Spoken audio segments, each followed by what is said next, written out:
Nii, see saab olema huvitav lugemine.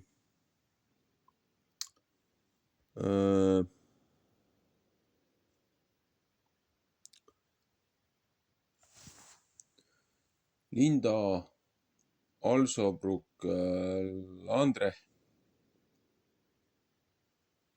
Parem kasvatus, lapse iseloomu kujundamine.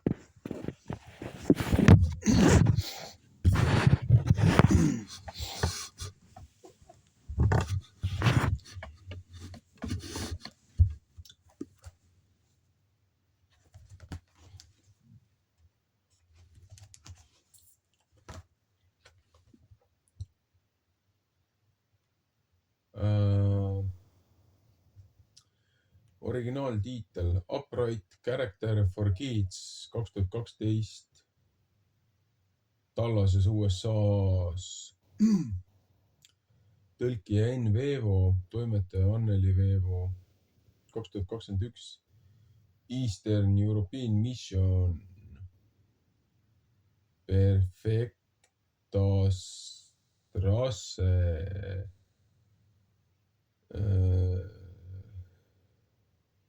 55-1 1230 Viini, Austria. Piiblitekstid on võetud Eesti Piibliseltsi 1997 aasta piibli väljaandest Eesti Piibliselts. See raamat on Eastern European Missioni tasuta kingitus, mis sai teoks tänu paljude usklike annetustele üle maailma. Raamat pole mõeldud müügiks. www.emeuro.org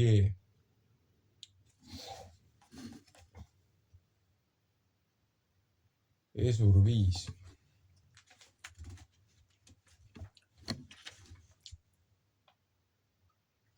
Hakkame siis pihta.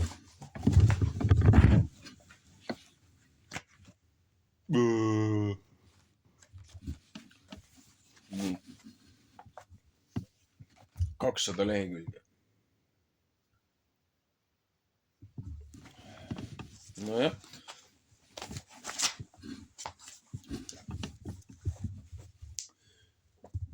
Mitmed sõbrad lugesid meeleldi mu algset käsikirja ning andsid omapoolsed kommentaarid ja soovitused, mille eest ma olen tänulik. Johan Pörkel, Donna Palmer, Brenda Jones, Luan Golden, Donna Hutter ja Ester Stults. Minu tänu kuulub ka kõigile vanematele ja õpetajatele, kellega vestlesin, et mõista paremini perede vajadusi. Lõpuks olen tänulik oma abikaasale George'ile, kes oli mu pidev toetaja ja kannatlik jälgija, kui ma end kirjutamisprotsessist läbi võitlesin.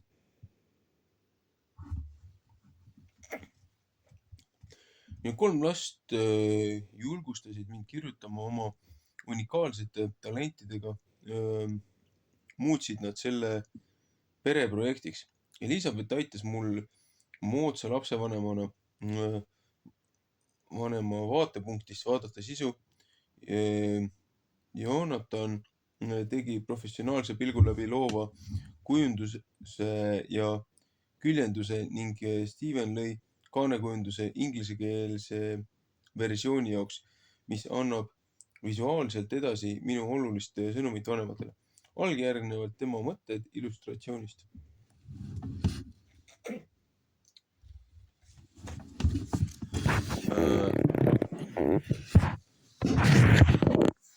Jooksvalt sellest pildist.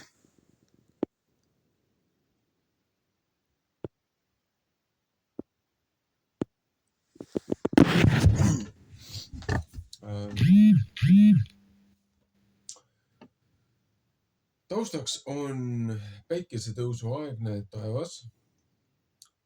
Pilvedest kõrgemal, millest tungivad läbi päiksekiired.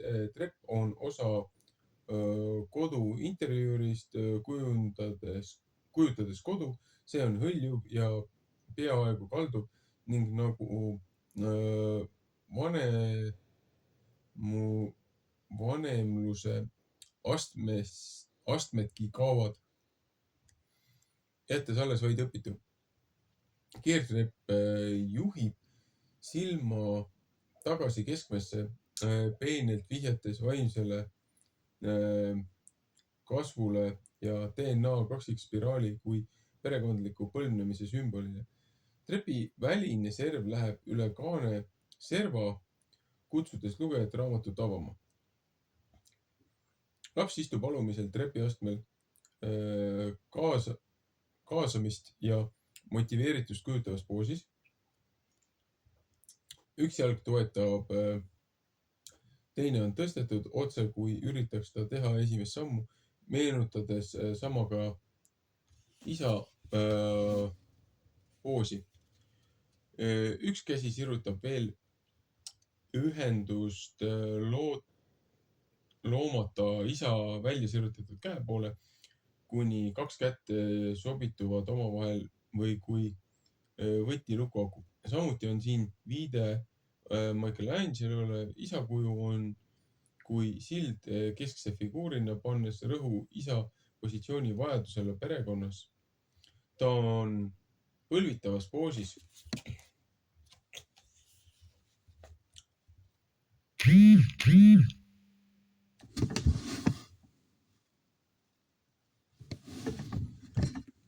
Ta on põlvitavas poosis, kuna see on kõige haavatavam ja abistavam. Ema figuur hoiab grupi raskuskeset, olles perekonna ankruks. Tema tahapoole välja sirutatud käsi mõjutab vastukaaluna, mis sarnaneb lapse taha sirutatud käega, hoidmaks tema tasakaalu. Laps esindab mõlema vanema jõupingutust, hea vanemluse tulemust. Päris huvitav seletus. Sisukord. Sissejuhatus lehekülg 9, kasvatus lehekülg 18, laste 3 kriitilist vajadust lehekülg 20, kasvatus kui distsipliin lehekülg 32, iseloomu kasvatamine lehekülg 40, hoolimine 46, hoolimise aspektid 48, varajane emotsionaalne areng 52, juhised hoolivuse õpetamiseks 64, austus 71, täiskasvanute ja laste suhtlemine 72, kuulekus ja austus autoriteedi ees 78, juhised austuse õpetamiseks 97, vastutustunne 102, varajane vastutustunde areng 104, juhised vastutustunde õpetamiseks 114, austus 117, varajane ausus 117, varajane aususe areng 121, laste ausaks kasvatamine 126, juhtnööride aususe õpetamiseks 133,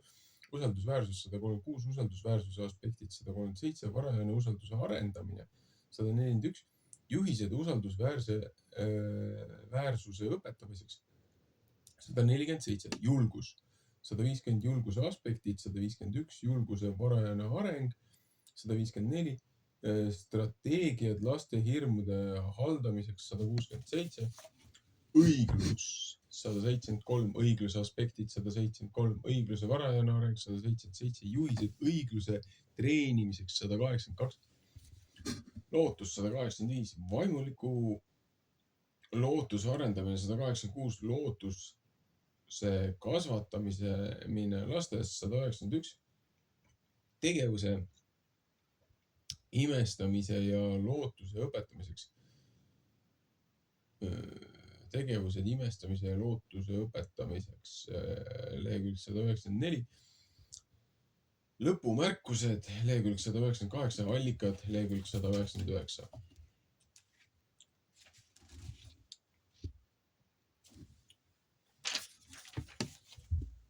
Kõik täiskasvanud. Millised on teie lapsed tulevikus, kui nad on täiskasvanud ja hoolitsevad enda eest ise? Kas nad on õnnelikud? Kas nende töö pakub neile rahuldust? Kas nad teavad, kuidas olla hea abikaasa, ema või isa? Millised isiksused nad on? Kas nad austavad neid, keda armastavad ja kellega koos töötavad. Kas nad võtavad vastutuse oma tegude eest ega süüdista kedagi teist? Kas nad on ausad kõiges, mida nad ütlevad ja teevad? Kas nad on ausameelsed inimesed, keda saab usaldada? Kas neil on julgust seista tõe eest? Kas nad on õiglased? Osutades vajaduse korral õiglust ja vajaduse korral halastust. Kas nende iseloom on selline, mis annab lootust? Kas nende usk Jumalasse juhib neid nende vaimulikku koju? Sissejuhatus. Nii nagu enamik 1970-ndate noori lapsevanemaid kasvatasin ma oma 3 last uskudes, et me peame vaid õpetama neid olema head ja nutikad. Kõik muu tuleb iseenesest ja neist saavad tublid lapsed. Mida ma ei mõistnud, oli see, et mind olid lapsevanemana kujundanud minu enda kasvatus ja mu perekonna väärtushinnangud. Alles varastel 1990-ndatel panid kooli vägivald ja kontrollimatud lapsed inimesed küsima, miks nad niimoodi käituvad. Nii õpetajad kui vanemad püüdsid mõista seda nähtust, mis on viimase 50 aasta jooksul aeglaselt välja kasvanud sotsiaalsest rahulolematusest ning mässust inimõiguste, naiste õiguste ja üksikisiku õiguste pärast. Pereväärtuste fookus pöördus üksikisiku tervikusse ja teisest hoolimise mõtteviisi asemel enesekesksuse ja teiste eiramise mõtteviiside poole. Minu töökohaks olnud Montessori koolis hakkasin lastevanemate ja õpetajatega sellist käitumist uurima, keskendudes psühholoogide, neuropsühholoogide, haridusjuhtide ja ülikooli professorite uurimustöödele. Alguses uskusin ma, et mu uurimustöö saab peagi valmis ja uute teadmistega parimatest lastekasvatuse praktikatest hakkavad meie kodud ja koolid nägema dünaamilist muutust paremuse poole. Uurimustöö põhjal joonistasin illustratsioone, et näha üldpilti, valmistasin ette arengu ja mõjukaarte, kujundasin seisukohti, uurisin rohkem mõistuse ja keha arengut ja kujundasin veelgi rohkem seisukohti. Mõned meie riigi parimad teadlased on õpetajate algset muret õpilaste käitumishäirete suurenemise pärast püüdnud seletada või teoreetiliselt põhjendada. Kuid õpilaste käitumine ei ole piisavalt paranenud, et tuua ühiskonda muutust. Nende uuringud näitasid, et neil, kel oli lapsepõlves pidevalt käitumisprobleeme, tekkisid täiskasvanuna sageli tõsised tagajärjed, probleemsed suhted, võimetus hoida töökohta või emotsionaalsed probleemid. Omamata distsipliini sattusid need lapsed teismeliste ja täiskasvanutena suurema tõenäosusega kriminaalsele teele või sõltuvuskäitumisse. Projekt laste iseloom.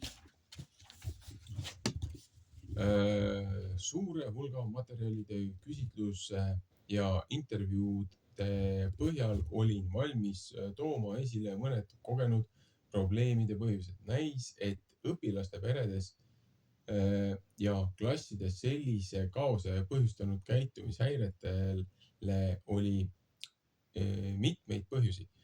Suur osa käitumisprobleemidest võib olla seotud austuse puudumisega vanemate ja teiste täiskasvanute vastu, vastutuse puudumisega oma tegude eest, austuse puudumisega, julguse puudumisega, seista õigete asjade eest ja arusaama puudumisega, kuidas teistesse väärikalt suhtuda. Nendel õpilastel puudusid paljud iseloomu põhiväärtused, mis oleks tulnud kodus selgeks õpetada juba varastel eluaastatel.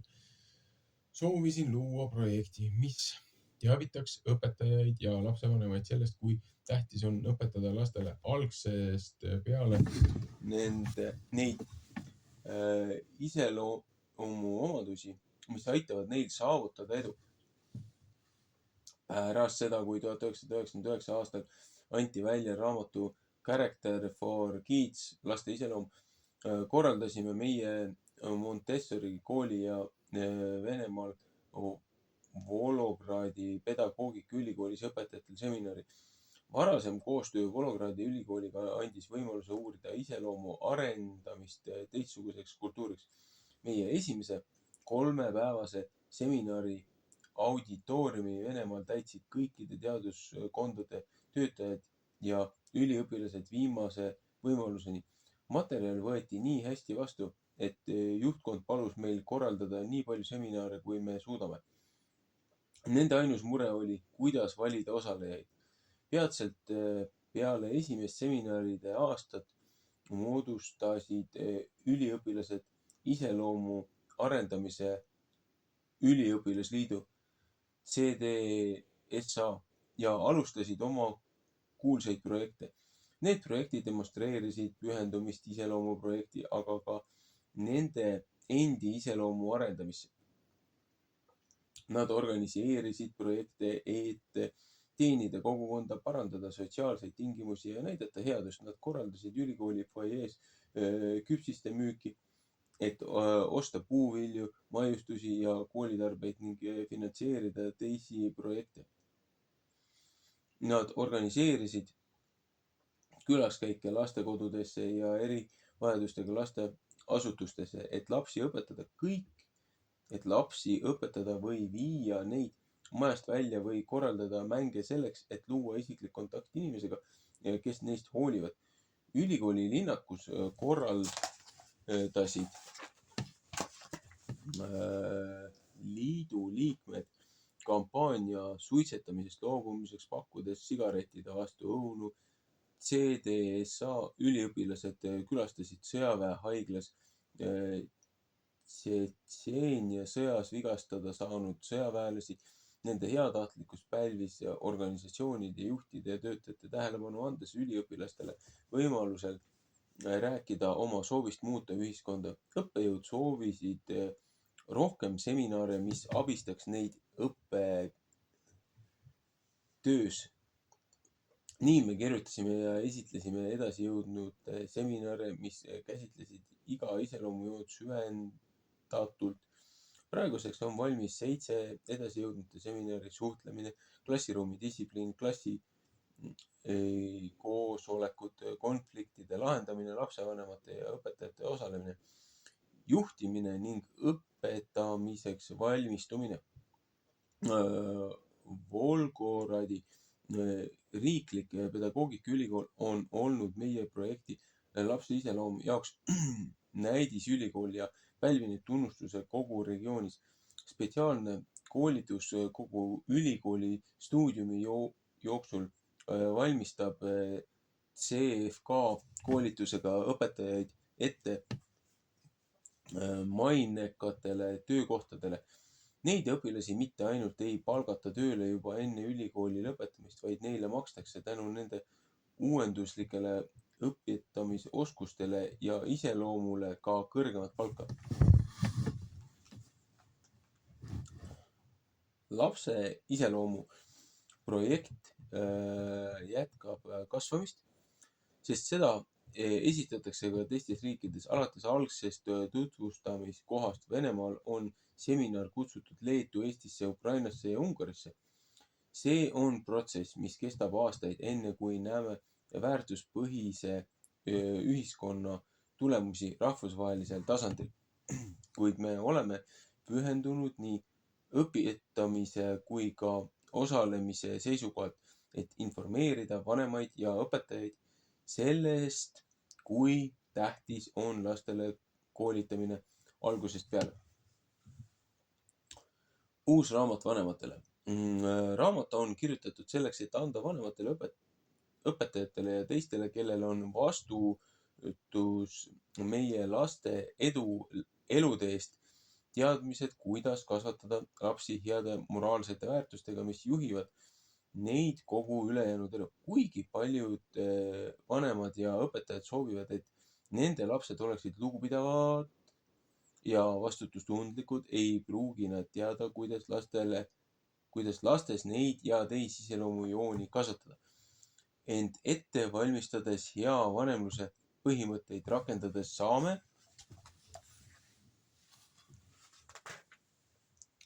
laste kasvatamisel vältida mitmeid takistusi.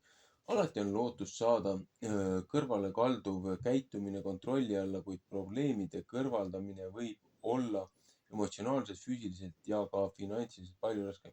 Selles raamatu sisu põhineb eelkõige piibellikel põhimõtetel, kuna ma usun, et see on õige viis oma lapsi kasvatada, nagu loeme ka järgmisest kirjakohast.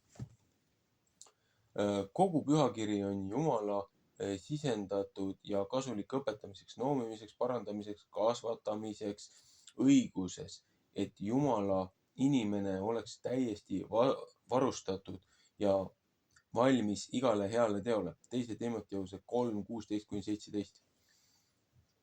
Raamatud toetavad paljud viited neile, kes on uurinud laste käitumist, sotsioloogiat, neuroloogiat, füsioloogiat ja haridustrende. Samavõrd tähtsad on ka mu enda kogemused, kuna inimene õpib kogu elu. 3 armsat last andsid mulle esimese võimaluse praktiseerides seda, mida ma uskusin ja teadsin laste kasvatamist. Ning need aastad on jätkuvalt väärtuslikud mälestused minu suurtes seiklustes nendega. Loomulikult tegin ma samu vigu, mis teevad tänapäeval paljud vanemad, et aastaid hiljem neist õppida. Raamatu kirjutamisel võtsin eesmärgiks olla vanemate jaoks informatiivne ja julgustav just õigel ajal lapsepõlves. Ärge lükake edasi kasvatamise algust. Kogemused, mis ma olen saanud rohkem kui 30 aastat Montessori koolide vanemate ja õpetajatega töötades, on raamatu jaoks samuti tohutu ressurss. Selle aja jooksul olin ma lapsevanem, õpetaja ja koolidirektor, samuti nõustasin õpetajaid ja lapsevanemaid kontrollimatu käitumise asjus, mida nad kogesid kodus ja klassiruumis. Viimastel aastatel vastuseid otsides oli mul tunne, et paljud probleemid laste ja teismelistega saab lahendada, kui vanemad otsustavad hakata lastele õpetama väärtusi. Olgu tegemist lapse või teismelisega, alati on lootust probleemse lapse elu pöörata nii, et see oleks produktiivne ja tähenduslik. Esimesed 6 eluaastat on lapse üldises arengus õpivõimes kriitilised. Selle aja hoolitsuse ja õpetuse kvaliteet määrab järgmise õppetaseme suuna. Kui see on hea, arendavad lapsed endas häid väärtusi. Peame identifitseerima üldtunnistatud moraalseid väärtusi ja mõistma, kuidas need lastes arenevad. Mul on olnud võimalus töötada mitme välisriigi õpetajate ja lastega ning olen leidnud, et lapsed on samasugused igal pool üle maailma. Nad teevad pahandusi, üritavad oma vanemaid üle kavaldada, eirata reegleid, kuid samas on nad võluvad, intelligentsed ja õpihimulised. Lapsevanemad puutuvad kokku samasuguste väljakutsetega laste kasvatuses kõikjal maailmas. Nad armastavad oma lapsi ja hindavad perega koos veedetud aega, kuid samas nad ka muretsevad ja otsivad lahendusi, kui nende lapsed satuvad probleemidesse. Meie lapsed õpivad täiskasvanuiks. See, milliseks täiskasvanuks need lapsed saavad, kas nende iseloom on hea või halb, sõltub suuresti esimestel eluaastatel vanemate poolt pakutud hoolitsuse kvaliteedist ja järjepidevusest. Lisaks iseloomule peame hoolitsema oma laste vaimuliku elu eest, sest just lootus on see, mis teeb elu elamisväärseks ja tänapäeva lapsed vajavad tõelist lootust. Jumal on andnud meile kõik asjad, mis on eluks vajalikud ning meie kui lastevanemate ülesanne on panna need praktikasse. Üleskutse vanematele. Kui te tahate häid lapsi, peate töötama selle nimel, et olla ise hea. Kui te tahate lugupidavaid lapsi, peate olema ise lugupidav. Kui te tahate ausaid ja usaldusväärseid lapsi, kes suudavad teistesse õiglaselt, kes suhtuvad teistesse õiglaselt, peate ise olema aus, usaldusväärne ja õiglane enda käitumises nii oma laste kui ka teiste inimeste suhtes. Kui tahate vastutusvõimelisi lapsi, siis peate ise vastutama oma tegude eest. Kui soovite julgeid lapsi, siis peate ise olema julge. Nii toimib heade laste kasvatamine. Vanemad on esimeseks eeskujuks. Käituge õigesti ja alustage iseendast.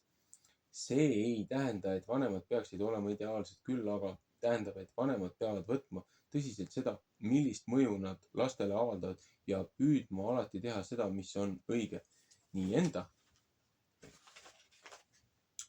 kui oma laste jaoks. Lähevad õiges suunas need täiskasvanud, kellel on suhtumine tee nii nagu mina, mitte tee nii nagu ma ütlen, mitte nagu ma teen. Seega on esmaseks prioriteediks heade laste kasvatamisel veenduda, et vanemad on ise head moraalitavad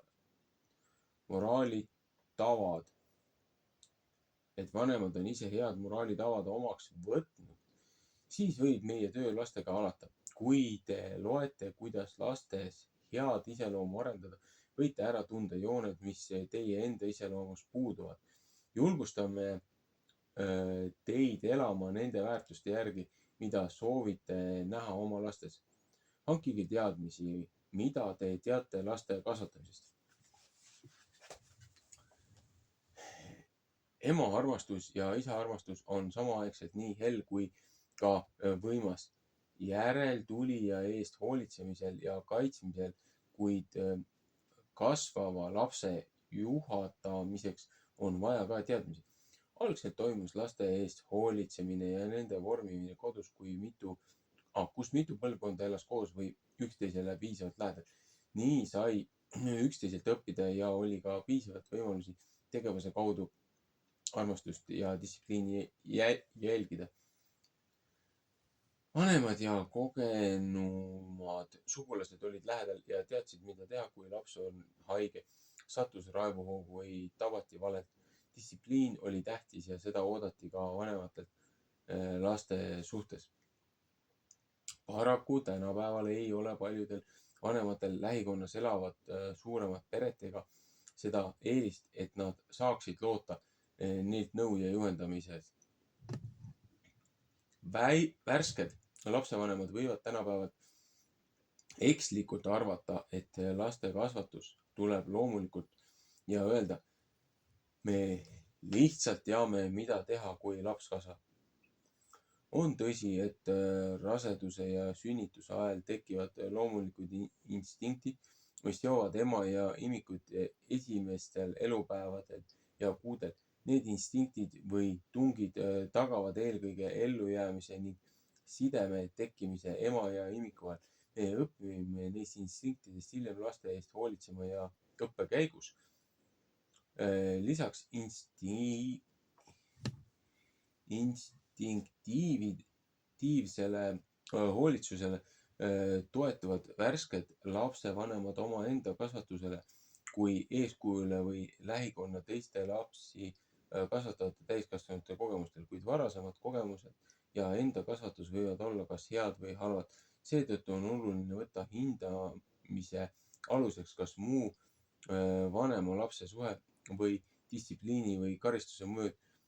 Sobimatu distsipliin, karm karistamine, väärkohtlemine, hülgamine ja hooletusse jätmine võivad peatada õppimise ja aeglustada normaalse arenguprotsessi. Lapsepõlvehaavade kohta õpime hiljem, kui uurime lapse arenguaastatel saadud hoolitsuse kvaliteeti.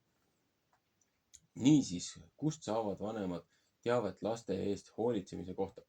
Kus nad õpivad moraalsete väärtuste arendamise kohta? Informatsioon on ülikülluslikult.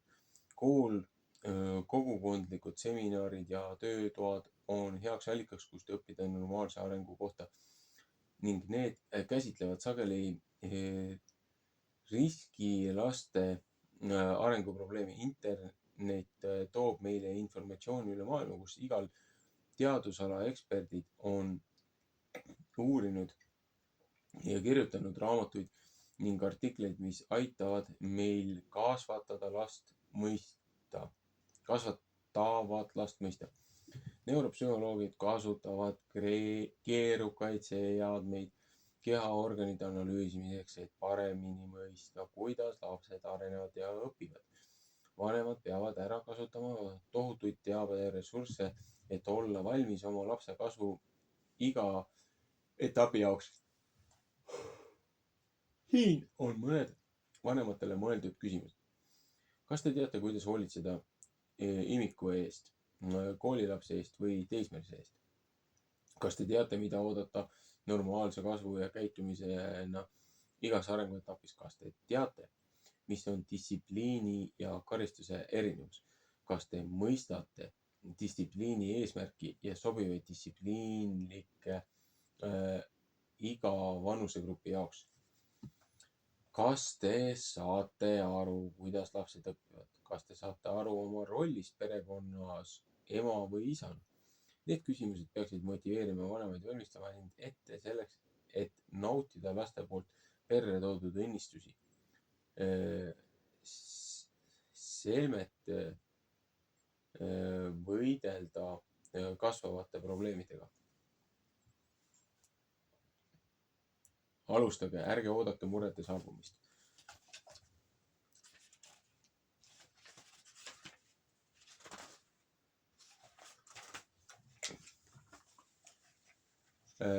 Eduka kasvatuse saladus on varajane algus. Paljud vanemad arvavad, et nad peaksid ootama laste distsiplineerimise algusega, kuni lapsed on piisavalt vanad vestlemaks, kuid see on viga. Paljud lapsed on jõudnud sellise küpsuseni 3-aastaselt, ometi ei ole nad õppinud kuulekust ega austust oma vanemate vastu. Kui esimese eluperioodi väärkäitumist ei korrigeerita, suureneb see järgmisel perioodil, kui nende riskikäitumine tekib juba rohkem probleeme. Kuulekus on lapse arenevas iseloomus eneseaustuse ja enesedistsipliini allikas.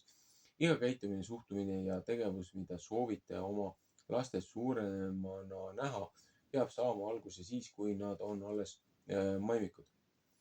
Kui soovite, et teie teismeline toituks tervislikult, treeniks korralikult, kasutaks oma aega targalt, aitaks kodutöödes, hoolitseks oma isiklike asjade eest, oleks hooliv ja aupaklik teiste suhtes, õpiks ja lõpetaks oma ülesandeid või oma mis tahes muud head harjumust, algab see armastuse distsipliini varases lapsepõlves, kui harjumused kujunevad.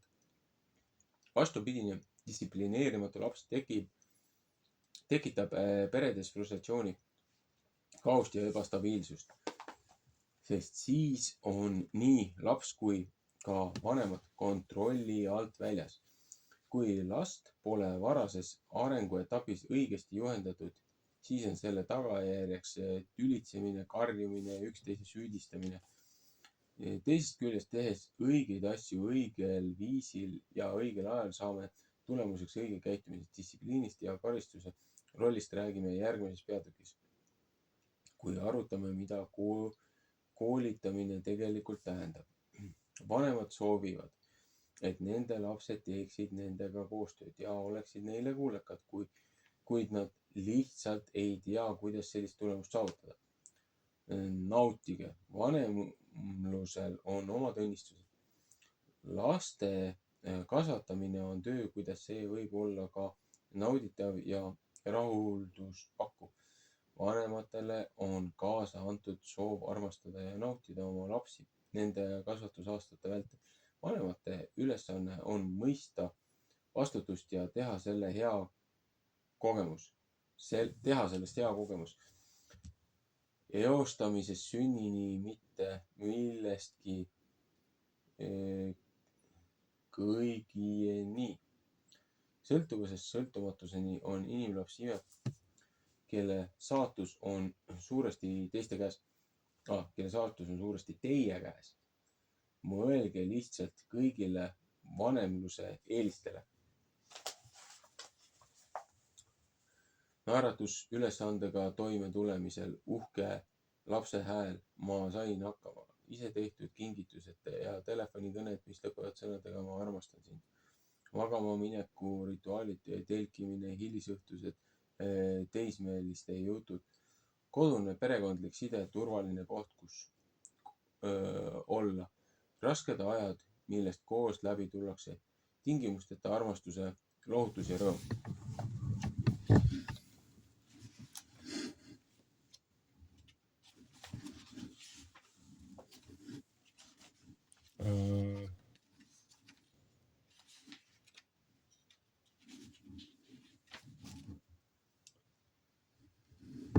See oli siis sissejuhatuseks.